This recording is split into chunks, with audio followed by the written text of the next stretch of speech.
Hello, my name is Brenda Simmons, and this is VOW, Voices of Wisdom, the show that might not be for everybody, but everybody needs to definitely watch this show. This is Raw Talk Part 2 with my awesome esteemed guest, Dr. Pamela Lottenberg, who boldly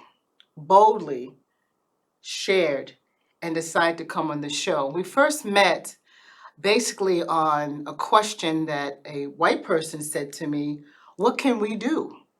Meaning what can we do with all this injustice and all these things that's been happening to people of color? And I honestly didn't think that you were going to come. And even after you agreed to come, I said, she's going to call me and say, Brenda, something happened. I changed my mind. So why did you decide to come, and tell us a bit of background about who you are? So I'm so glad to be here with you again, Brenda. You inspire me that you wanted to do this on this show and that you showed up for this too, because in the same way you thought that, like, why would I show up? Why would Pam show up? It takes a lot of faith and courage for folks who are African American to really trust that a white person has dug down deep to really figure out what it means to be a white person in this society and what the impact of that is on folks of color and communities of color. And so I'm here easily because I really feel that I want to be here to have this conversation. And I thank you for your confidence in me, even though you didn't have any clue where I was coming from or why or what it means for a white person to be a racially aware white person who's done the work. And what I mean by the work is I'm aware that white people don't have to think about race. We were raised as white people to just assume that the world is laid out. It's going to privilege white people. We've got an advantage. And so why question it? And most white people don't even realize that that's really the condition that they're in, that there's something that could be questioned. And my coming here is to say, is to share and let your viewing audience know that I pay attention to this every day as I witness how we go through life. And everything from small microaggressions to really big structurally, racially arranged infrastructure in societies. I pay attention to that in all the hours of my day, believe it or not. I don't have to say, is that happening right now? I'm just so tuned in that I see it all the time. So I'm here to say to people, you can do that too. You can be a white, racially aware person by understanding the structural racism of the society that we live in. It doesn't mean that you are individually a racist person who wants to or is even gonna come close to committing the atrocities of individually racially biased, hateful things, but you are advantaged by virtue of the infrastructure of our society that privileged white people over folks of color, period, from the beginning of our inception as a country. And there's so much literature and so much Black intellectual thought that emerges out of the historically Black colleges and not historically Black colleges all over that can teach you, like I've learned, and it's impressive and it is so essential. We all know it. We're not doing anybody justice by learning about a culture other than whiteness from like the 6 o'clock news, because the 6 o'clock news is designed to reinforce what we've been taught about the differences between how folks of color and whiteness looks in society. That's who I am. That's what I've learned. That's what I impart as a leadership coach, as an anti-racist leadership coach, where I work with CEOs and white leaders in organizations to help them understand this in their organizational context. That was a long answer. But- I got excited to be able to tell people this part. But, I thank you for that. And it's interesting because I have this quote from James Baldwin, who said a lot of African Americans are out there and they're talking and they have books out, et cetera. And this is raw talk. So I'm going to say this first. This is raw talk. But this is a quote from James Baldwin that I found over the weekend. And it kind of ties in, unfortunately, what happened with, I'm going to talk about this afterwards, with a young man who got beat in the face by a policeman recently in his home. But this is the quote from James Baldwin. I'm terrified of the moral apathy and the death of the heart which is happening in my country. These people have deluded themselves for so long, they don't even think I'm human. I base this on their conduct, not on what they say. And this means that they have become themselves moral monsters. And after he said that, he took a gasp and he said, "That's a terrible indictment." He said, "But I mean every word I say." And I'm saying this because I just saw recently on the news of a policeman had punched this man in the face. He had been called to the house. I don't know if you saw that. He had been called to the house about a disturbance in the apartment. And he had asked the police just to put their face mask on. And they didn't want to put the face mask on. And as they didn't put their face mask on, he came in and he decided to just start beating this man in the face. And it was pursuant, this is the police officer's attorney saying, to pursuant to this training of Sergeant, I'm not going to say the name, physically engaged with the gentleman, striking him until he complied with the instructions of the officer. We are confident that he will be cleared of these meritless accusations. The thing that is so crazy for me as a Black person when I see stuff like this, and then when I hear and I see afterwards he came back, this policeman that beat this guy senseless in the face, he came back and he said he was sorry. It's just amazing to me that even the moment you're doing this, he struck this man in the face, I don't know how many times. How do you think we feel when we see that repeatedly over and over and over and over and over again? What do? How do you expect us to not be angry? How do you expect us not to want to retaliate, to be honest? Like I said last week, I don't blame you for being angry. I sometimes wonder why there's not more retaliation. And by the way, what I mean by that is like revolutionary spirit to sort of change society. And when there were efforts to change society, they get put down by the government. And I'm not anti-government. I'm not a radical. I'm not an anarchist. I'm not a communist.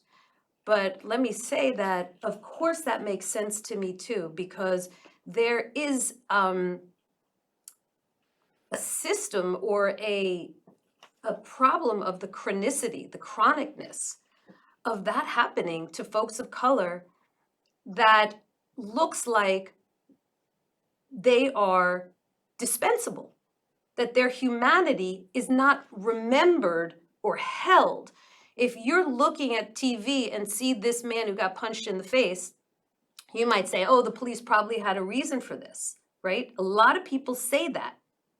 Even after they see what happened, they still continue to make these accusations or excuses, just like his attorney said. It's like... Right, because, like, what I would say to that is, because folks of color, Black folks, have been, in a way, devalued. So people are saying the value of what you're saying about what happened to you, the man who got punched, is not held with such high regard until you have to show more data points, until you have to prove it even harder. It's like the idea that to be a Black woman in the boardroom, you have to work so much harder to get there.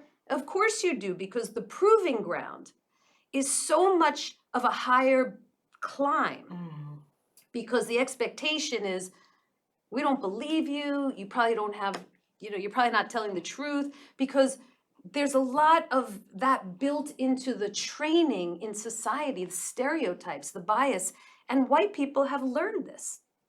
And unless we sort of say, we got dealt a lot of wrong information, then it's going to be hard for me to feel like what it's like being that man whose face is getting punched in. And if the cop is white, I might think, well, white people don't just do that, but do they? Because nobody's paying attention to this. It's not the answer. I don't have the only answer, but that's how I think about it. When you were saying about, I am not crying on the show today. Maybe I will. When you talked about having to do that extra stuff and do the extra mile, I think about myself in the corporate world. Yeah. And how I would do all this extra stuff. Not even honestly thinking about it, but knowing that I had to, because I got to fit in. I got to do this, I got to get in here and do the right thing, And it's hard. It's challenging and it's hard. And it's like it's a constant everyday thing. And then people don't realize, but I think you alluded to it a little bit. It's something we realize we experience something every day, almost every day. It could be just a look. I talked to someone the other day, and she was saying how she's now lives in South Carolina. She literally used to live here, and she lives in South Carolina. And she said she walked to the grocery store, and she said this woman expected her to move aside, and this woman gave her this look, and of course, my friend is very much like me. She didn't move. And the woman was, she was upset that she didn't move because she felt privileged that she should have moved. And, these are the things that, someone might say, oh, that's minor. Or she didn't mean it. You're making it up. That didn't really happen. Exactly. And that's the thing that is so challenging. It's like you have to always prove it. And even when you prove it, or if it's on TV and it's filmed nowadays, because that police officer had, body cam on him. So all this was filmed. That's but right. yet, is put to the point where it says, well, well, maybe it wasn't like that. Maybe really, did they show the whole clip? Right. Did you know all the story? Did you hear everything? Well, that defensiveness. Yes. Well, that this way that a lot of white folks think that they have to defend that, this isn't really happening when it really is happening, because they worry often, I think, in some of my personal experiences working with white leaders and white folks, I think they really think that they're going to be blamed for American history.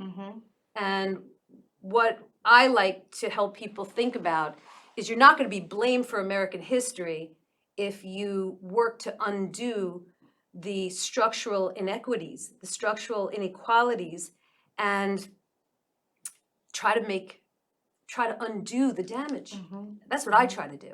By the way, one of the ways I try to do it is I know that white folks have not even noticed that they're walking down the aisle and not stepping aside for the person of color, the black woman, but assuming the black woman's gonna step aside for that white person walking down the aisle, not because that white person is so bad or a bad person, but because they never even were trained or taught to know that this has been systemic ever since Jim Crow South, where a person of color had to get off the sidewalk and get out of the way for a white person in order to not get killed or beat or arrested. And so there's a legacy and a history, and that's what I mean by structural racism. There's a historical structure that this fits into.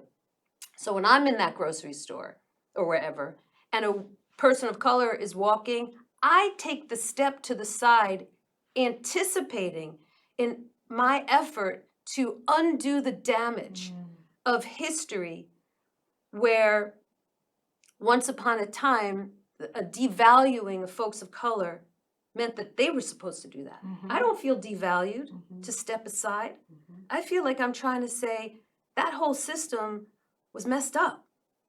And I don't want to be part of that. I want to show how it looks to engage and honor our humanity together.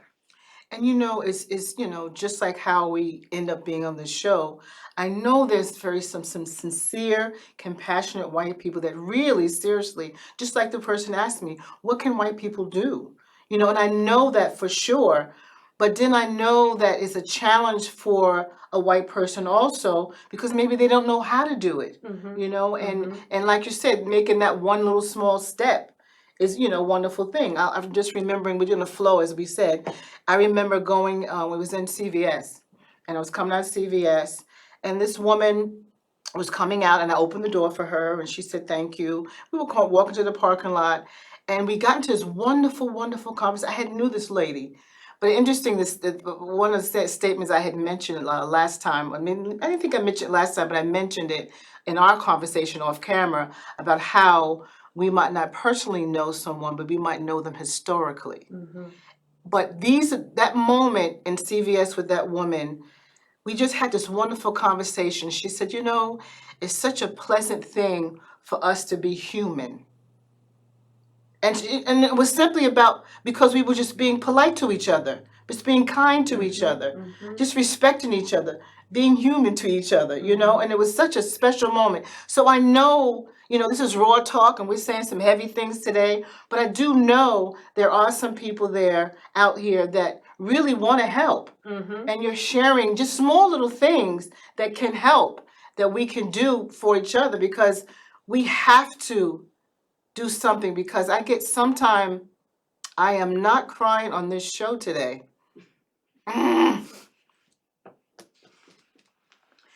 Sometimes I just get so discouraged. I try to stay positive. I'm a love, love, love person. But sometimes I get so discouraged and I say, is this ever going to change?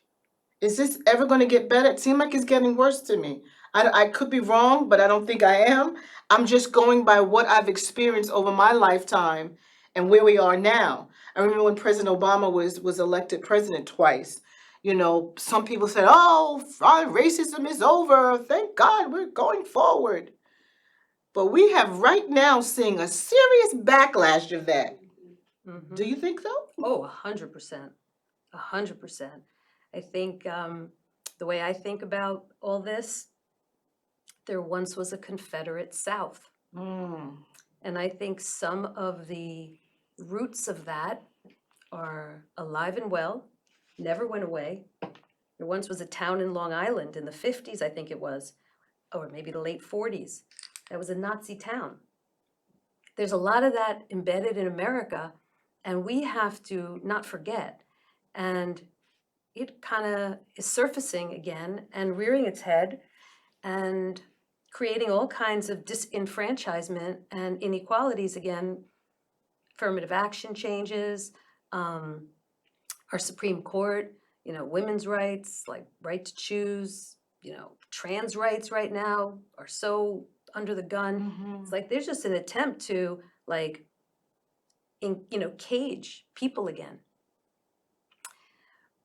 I was just thinking about your walk out to the parking lot with that person at CVS and how your humanity came together and what is I know you historically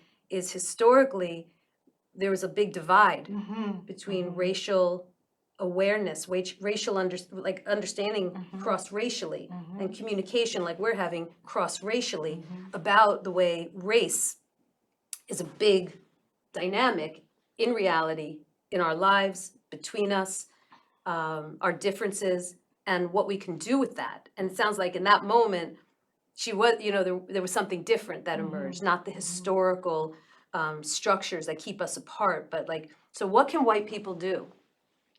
I really think that it starts with getting somewhat educated about the whole history of institutional or structural racism in this country. Not that you're a racist, but as you operate in the system, we're all being racist because we can't help it. That's what the foundation And that's what the map is that we're walking on in life. Absolutely, So absolutely. there's a master class that I think is so impactful called Black History, Black Power, Black Love, that's hosted by Cornel West, has some of the greatest Black intellectual scholars of our time, Nicole Hannah-Jones, Jalabi Cobb, Kim Crenshaw, Angela Davis, and their lectures are so clear. There's a really easy and accessible documentary called 13 about the 13th Amendment, which gives African Americans the right to vote and citizenship in the United States. I think it's just the right to vote. Citizenship was another amendment, I think, how that goes. And that tells a story about from slavery to what is happening today that continues to oppress particularly Black men, and why the penal system is filled with Black men. And Michelle Alexander, who wrote The New Jim Crow, tells the story. These are the most advanced and impressive intellectuals that I've ever read, where, you know, from slavery there was an infrastructure to oppress Black men, and then there's Jim Crow continues to oppress Black men, and then there's the penal system that continues to have an explanation for why Black men get put back on a plantation, all the way into how it is that Black men are still getting put in jail more frequently than anybody else. It's not just Black men commit more crime, but there's a whole dynamic historical structure that you have to trace. And I'm telling you this because this is what you can do. You can see this, learn this, and say, holy crap, that's really a thing. And so what do we do about it? That means that a white person who sees a microaggression, an injustice, speak out.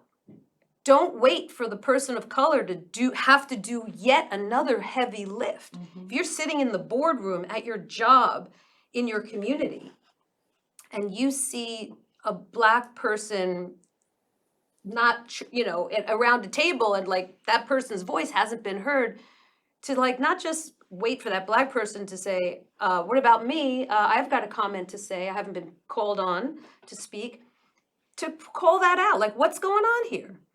This one's had her hands up all this time. How do we understand why she hasn't been seen? That invisibility, that assumption of invisibility. Also, people ask, well, won't I lose my privileges? Exactly. Won't I lose my privilege if folks of color are elevated to an equity with me? And I say no. I say my life has become so much more enriched the more I step aside to learn and grow and engage my colleagues, friends, neighbors of color to share a world. Last week I said something in here. I said when immigrant groups have come to the United States, and I mentioned, like, for instance, the Irish, that they come to a country that celebrates whiteness, and so it's an easier entree for them. I think the listener might say, what are you talking about? The Irish had a terrible time coming to the United States, and they did. I don't mean to diminish that, and so did Italians, so did Jews, so did Greeks, so did all kinds of peoples. But eventually, the white infrastructure absorbed them into the class of whiteness. Absolutely. Folks who are Black and brown emigrating into this country don't have that privilege. And so we stay like this, Black and brown and whiteness, and that's a problem. And if it becomes more this, I'm not worried. I personally am not worried. I personally feel enriched. I think seeing behind the veil, as my beloved Henry Gates Jr. on Channel 13, Finding Our Roots, an amazing teacher says, you know, we just can all, you know, take up more room together. That's not what he said, but we can all just be, he's just an amazing teacher. Absolutely. And, you know, we just occupy a life together. He calls it seeing behind the veil. Also, Channel 13 has so many great documentaries by Henry Louis Gates Jr. That's another thing. Get educated. Absolutely. Look behind the veil. You know, Black communities have not welcomed white communities to see who you really are unless they feel like it's worth it. And it's worth it if we try to help make change. I'm saying a lot. This is going to be probably good for another show, but for today, I want to end with this poem by Langston Hughes, and it's called I Dream a World. I dream a world where men no longer, I'm going to say this again. I'm going to read this poem by Langston Hughes, and it's called I Dream a World. I dream a world where man, no other man will scorn, where love will bless the earth, and peace is past or dawn. I dream a world where all will know sweet freedom's way, where greed no longer saps the soul, nor avarice brights our day. A world I dream where black or white, wherever race you be, will share the bounties of the earth, and every man is free. Where recklessness will hang its head, and joy like a pearl attends the need of all mankind, of such a dream of my world. This has been Brenda Simmons and Dr. Pam Lottenberg. Thank you so much. Thank you, Brenda. Everyone have a wonderful day.